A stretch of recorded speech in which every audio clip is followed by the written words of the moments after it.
7 Men's Stories Exciting Entertainment. Marco Polo, the Venetian who explored the world a boy with a hunger for adventure. The name Marco Polo instantly brings to mind tales of epic journeys, exotic lands, and powerful emperors. Born in the year 1254 in the bustling city of Venice, Marco was raised in a family deeply rooted in trade and exploration. His father Niccolo and his uncle Maffeo were successful merchants who had ventured far before Marco's birth.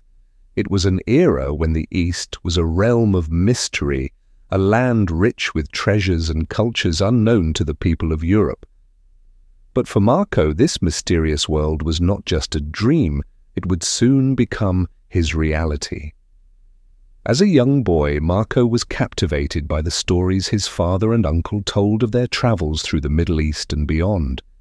They spoke of a great ruler, Kublai Khan, the mighty emperor of the Mongol Empire, whose vast dominion stretched across Asia, with his capital, Khanbalik, what we now call Beijing, shining like a jewel in the east.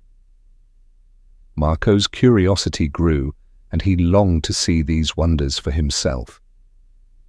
Soon he would have the chance to carve his own path through the vast steppes and towering mountains of the east. The journey begins, setting out for Kublai Khan's court. In the year 1271, at just 17 years of age, Marco set off with his father and uncle on a journey that would change his life forever. Their route took them across the Mediterranean, past the ancient city of Constantinople, and then overland through what we know today as Israel, Iran, and Afghanistan. Days turned into weeks and weeks into months as they crossed barren deserts and climbed snow-capped mountain passes, enduring harsh weather and relying on the hospitality of diverse cultures along the way. Marco absorbed everything he saw, his eyes wide open to the wonders and dangers of the world. After 3 arduous years, they finally reached their destination, the magnificent city of Khanbalik. Here they met the great Kublai Khan, grandson of the legendary Genghis Khan who had conquered much of the known world. Unlike his fearsome grandfather, Kublai Khan was a man who valued knowledge and culture, a ruler who sought to learn from both East and West. Young Marco, with his keen mind and inquisitive nature, quickly impressed the Khan, who welcomed him into his court. In service to the great Khan. Years in China. The following years were some of the most exciting and educational of Marco's life. Kublai Khan sent him on diplomatic missions far beyond the borders of China, and Marco travelled to the southern provinces, ventured into what is now Myanmar, and even embarked on trade missions to India. In his writings, Marco described splendid palaces adorned with gold and precious stones, and gardens that seemed like earthly paradises. He marvelled at the efficient Mongolian postal system, which could deliver messages across vast distances with incredible speed, and at the size and diversity of Chinese cities, which far surpassed anything he had seen in Europe. Marco Polo experienced the culinary delights of China, learned about the use of paper money, a concept then unheard of in the West, and observed advanced agricultural techniques. His accounts of coal being used as a fuel source in China were initially dismissed in Europe as fantasy, so incredible did they seem. Yet Marco had witnessed these things firsthand, documenting them with a precision and passion that still resonate today. The Return, a new chapter, begins. After nearly 20 years in the service of Kublai Khan, Marco began to long for his homeland, for the familiar canals of Venice and the company of his family. By this time, Kublai Khan was an aging ruler, and he granted the Polos permission to return home.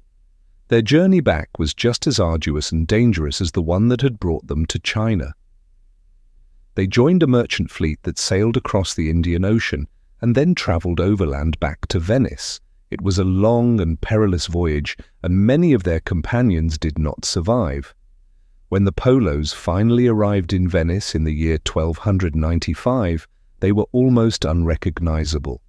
2 decades in foreign lands had changed them, and they wore the robes of the East, which made them look like exotic foreigners to the people of their own city. Yet their wealth and the stories they told quickly won them admirers, and of course, some skeptics. Captivity and fame. The birth of the Book of Marvels.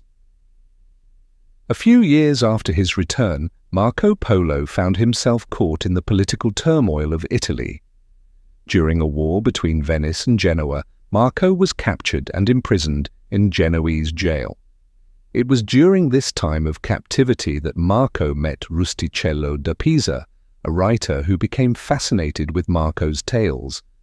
Together they penned the Book of Marvels, also known as Il Milione, which chronicled Marco's adventures and observations in the Far East.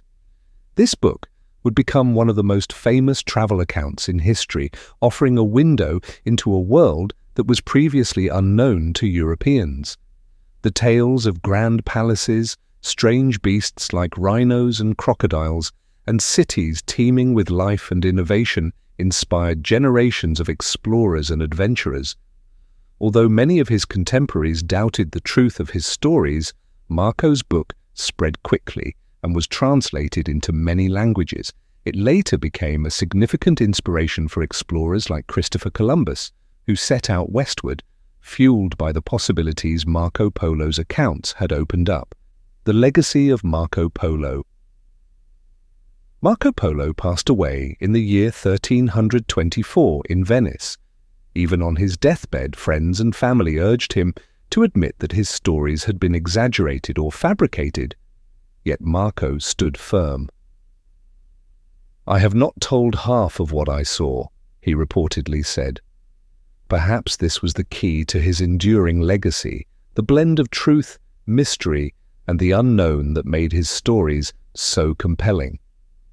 Marco Polo saw the world through different eyes, not just as a merchant but as an explorer, a chronicler, and a bridge between cultures.